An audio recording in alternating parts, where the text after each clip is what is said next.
Praise the lord. ప్రభునందు ప్రియులైన దేవుని పిల్లలారా, మీ అందరికి కూడా గొప్ప శుభవార్త అండి. కల్వరి మార్గం గ్లోరియస్ చర్చిలో ప్రతి శనివారం ఉదయకాలం 10 గంటలకు స్వస్థత ఆరాధన జరుగుతుంది. మరి స్వస్థత విడుదల పరిచయం ఎంతో అద్భుతంగా పరిశుద్ధాత్మ దేవుడు జరిగిస్తూ వస్తున్నారు. ఇప్పటికే ఈ ఆరాధనలో మరి అనేకులు పాల్గొని, పలు ప్రాంతాల నుంచి ప్రజలు పాల్గొని మరి అనేక మంది బంధకాల్లో ఉన్నవారు విడుదల పొందుకుంటున్నారు, రోగులు స్వస్థపరచబడుతున్నారు, మరి చాతబడి మాంత్రిక శక్తులతో పిడిమబడుతున్న వారు విడుదల పొందుకుంటున్నారు, మరి శక్తివంతమైన వాక్యము ద్వారా బలపరచబడుతున్నారు, పరిశుద్ధాత్మ చేత నింపబడుతున్నారు. మీరు కూడా ఏ సమస్యలో, బాధలో ఉన్నా, బంధకాల్లో ఉన్నా మీరందరూ కూడా ఈ ఆరాధనలో పాల్గొనండి, దైవ దీవెనలు పొందుకోనండి. దేవుడు మిమ్మల్ని దీవించునుగా. ప్రభునందు ప్రియమైన కల్వరి మార్గం పాల్పృథ్వీ మినిస్ట్రీస్ నుంచి ఈ మాటలు వింటున్న మీ అందరికీ నా ప్రత్యేకమైన శుభములు. ప్రియులారా, కల్వరి మార్గం పాల్పృథ్వీ మినిస్ట్రీస్ ద్వారా జరుగుతున్న ఆదివారపు ఆరాధన వివరములు మీకు తెలియజేయటానికి మీ ముందుకు వచ్చాను. ప్రతి ఆదివారం ఉదయం 7 గంటలకు మొదటి ఆరాధన భద్రాచలం సారపాక నుండి జరుగుతుంది. ఇప్పటికి వేలాది మంది ప్రజలు పాల్గొని బలమైన దేవుని కార్యాలు పొందుకుంటున్నారు. అలాగని రెండవ ఆరాధన హైదరాబాద్, సికింద్రాబాద్ జంట నగరాల్లో ఉన్న తార్నాక అనబడే ప్రాంతంలో ఈ ఆరాధన జరుగుతుంది. స్థలం మీ అందరికీ తెలుసు. తార్నాక మెట్రో స్టేషన్ దగ్గర సన్మన్ హోటల్ ప్రక్కన ప్రెసిడెంట్ కన్వెన్షన్ ఏసీ ఫంక్షన్ హాల్లో ఇప్పటికి ఈ ఆరాధనకు వేలాది మంది ప్రజలు పాల్గొని దైవ కార్యాలు పొందుకుంటున్నారు, అద్భుతాలు పొందుకుంటున్నారు, స్వస్థతలు పొందుకుంటున్నారు, దేవుని ఆత్మచేత దాకపడుతున్నారు. మీరు కూడా దైవ కార్యాలు పొందుకోవాలని, చీకటి దురాత్మ నుంచి విడుదల పొందుకోవాలని, దేవుని ఆశీర్వాదముతో నింపబడాలని ఆశ కలిగి ఉంటే ఖచ్చితంగా ఈ ఆరాధనలో పాల్గొనండి. మొదటి ఆరాధన ఉదయం 7 గంటలకు భద్రాచలం సారపాక, రెండవ ఆరాధన హైదరాబాద్, సికింద్రాబాద్ తార్నాక. రండి, మీ కుటుంబాలను దేవుడు ఆశీర్వదించబోతున్నాడు. హైదరాబాద్లో సాయంత్రం 6 గంటలకు జరుగుతుంది ఆరాధన. కుటుంబాలతో రండి.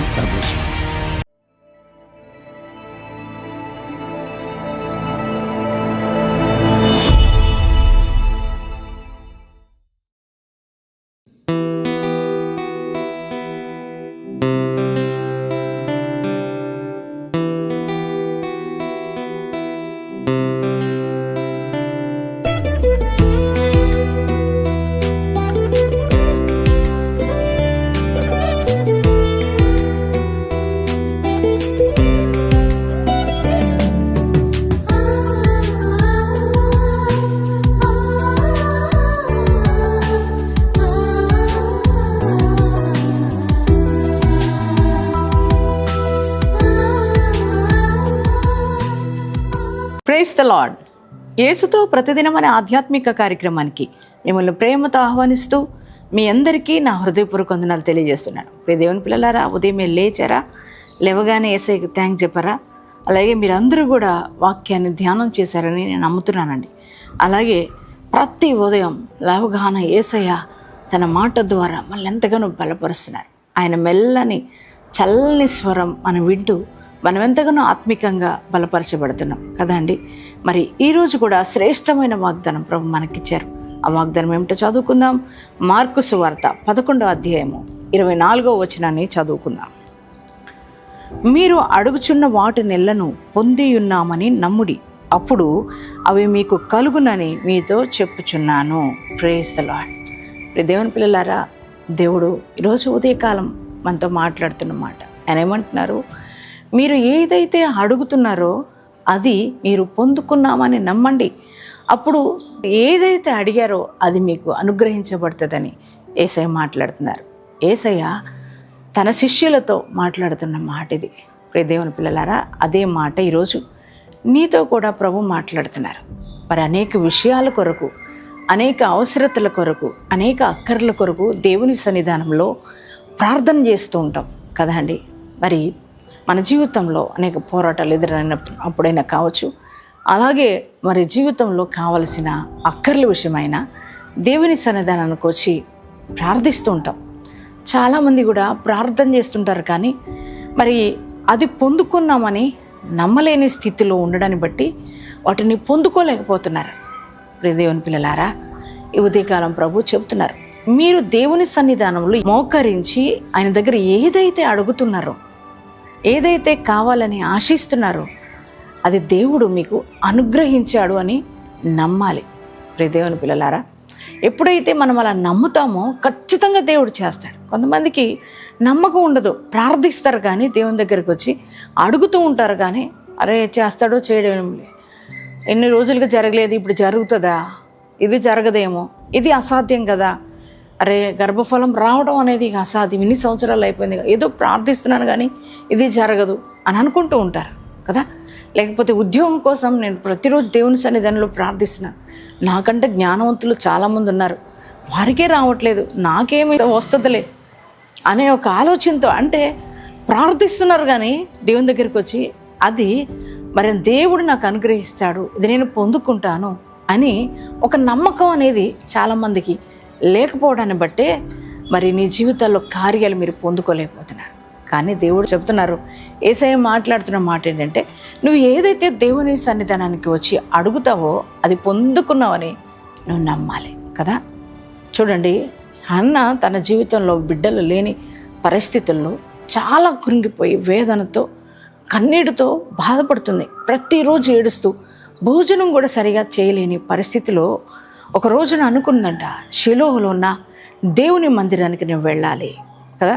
వారు ఏటేటా మరి షిలోహులో ఉన్న దేవుని మందిరానికి వారు వెళ్ళి దేవుని దగ్గర బలులు అర్పించే అలవాటు ఆనాడు ప్రజలకు ఉన్నది. మరి తను కూడా షిలోహులో ఉన్న మందిరానికి వెళ్ళి మరి ప్రార్థన చేసుకుంటుందంట. మూలుగుతూ ప్రార్థన చేసుకుంటున్నప్పుడు మరి అక్కడున్న దైవజనుడు మరి ఆ తర్వాత తనతో సంభాషించినప్పుడు, ఎందుకమ్మా మత్తురాలే ఉన్నావు, ఎందుకు ఉదయకాలమే మత్తు తాగి వచ్చి దేవుని దగ్గర ప్రార్థిస్తున్నావేంటి అని అన్నప్పుడు, మత్తురాలనే లేనయ్యా, నాలో ఉన్న బాధ, నాలో ఉన్న కష్టం, నాలో ఉన్న వేదన నా ప్రభువు చెప్పుకుంటున్నాను అని చెప్పి అని అన్నప్పుడు, ఆ ఏలి అనే యాజకుడు ఆయన అంటారు, ఇశ్రాయేలు దేవునికి నువ్వేదైతే మనవి చేసుకున్నావో అది నీకు దయచేయునుగాక అని అనగానే మరి హన్న ఆ మాటను రిసీవ్ చేసుకుంది, తను పొందుకున్నామని నమ్మింది. దేవుని బిడ్డలారా, అందుకే ఇంటికి వెళ్ళగానే ఇంకా అప్పటి నుంచే చాలా సంతోషంగా ఉందంట. అప్పటి నుంచి భోజనం చేసిందంట. దేవుని పిల్లారా, ఇంకే ఏడవలేదు. అంటే అర్థం ఏంటంటే దేవుణ్ణి ఏదైతే అడిగిందో అది పొందుకున్నానని నమ్మింది. అందుకే దేవుని పిల్లారా, ఆ ఒక అన్న గర్భం దేవుడు తెరిచి ఉన్నాడు. చక్కటి మరి సమూయేలుని దేవుడు ఆమెకు అనుగ్రహించాడు. అలాగే మరి ఈ రోజు నుంచి కూడా నువ్వు దేవుని సన్నిధానంలో దేనికైతే అడుగుతున్నావో, దేని కొరకైతే ప్రార్థిస్తున్నావో, దేని కొరకైతే అడుగుతున్నావో అది దేవుని సన్నిధానంలో ఆయన నీకు నిశ్చయముగా అనుగ్రహించాడని నమ్మండి, విశ్వసించండి. మరి అప్పుడు దేవుడు ఖచ్చితంగా మీకు ఏదైతే నమ్మకంతో అడుగుతున్నారో అది పొందుకున్నామని నమ్ముతున్నారో దేవుడు మీకు అనుగ్రహిస్తానన్నాడు. మీరు రోజు మరి ఉద్యోగాల కొరకు ప్రార్థిస్తున్నారా, బిడ్డల కోసం ప్రార్థిస్తున్నారేమో, అలాగే పిల్లల వివాహం కొరకు ప్రార్థిస్తున్నారేమో, అలాగే నీ వ్యాపారాల కొరకు, నీ చేతి పనుల కొరకు, మీ భవిష్యత్తులో మరి జరగబోయే కార్యాల కొరకు, అన్నిటి కొరకు దేవుని సన్నిధానంలో ఆత్మీయ విషయాల కొరకు అడుగుతున్నారేమో. ఏదైతే దేవుని దగ్గరకు వచ్చి మీరు అడుగుతున్నారో అది మీరు పొందుకున్నామని నమ్మండి, దేవుడు ఖచ్చితంగా మీకు అనుగ్రహిస్తారని చెప్తున్నాడు. ఈ మాట నమ్ముతున్నారా? నీ దేవుడు ఏదైతే నువ్వు అడిగావో అది ఇచ్చే దేవుడై ఉన్నాడు. మీ మమ్మీ డాడీని మరి ఏదైనా అడిగినప్పుడు అదే నేను అది ఇవ్వలేను, నా వల్ల కాదు అని ఉండొచ్చు, కానీ నీ దేవుడు అలా అనేవాడు కాదు. నువ్వు ఏది అడిగినా అది నీకు ఖచ్చితంగా అనుగ్రహిస్తాడు. అంతఃశక్తిమంతుడు కనుక, ఆయన సర్వ సమృద్ధి కలిగిన దేవుడు కనుక ఆయన శక్తిని నమ్మి విశ్వాసంతో ప్రార్థించు. దేవుడు నువ్వు అడిగింది నీకు ఇవ్వబోతున్నాడు. ఈ వాగ్దానం రిసీవ్ చేసుకోండి. ఎంతమంది ఈ మాటను, ఈ వాగ్దానాన్ని నమ్ముతున్నారో మీ అందరి జీవితాల్లో ఈ వాగ్దానం నెరవేర్చబడును గాక.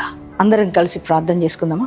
థ్యాంక్ యూ ఫాదర్, పరిశుద్ధుడా, మహోన్నతుడా, నీకు వందనాలు, స్తోత్రాలు. ఈరోజు మీరు మాకు ఇచ్చిన శ్రేష్టమైన వాగ్దానం కొరకే వందనాలయ్యా.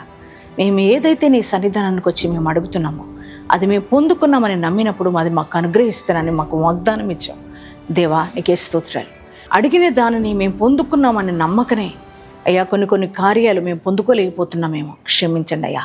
బిడ్డలు కూడా ప్రార్థిస్తున్నారు ప్రతి దినం, కానీ అయ్యా నమ్మలేని స్థితిలో, అది పొందుకున్నామని నమ్మలేని స్థితిలో ఉండడాన్ని బట్టి ఇప్పటి వరకు కార్యాలు బ్రేక్ అయి ఉన్నాయి. కానీ ఈరోజు నువ్వు వాగ్దానం ఇచ్చావు కదా, ఈ వాగ్దానం ద్వారా మాట్లాడి ఉన్నావు కదా అయ్యా. ఈ రోజు నుంచి నీ కార్యాలు మేము నమ్ముతున్నామయ్యా.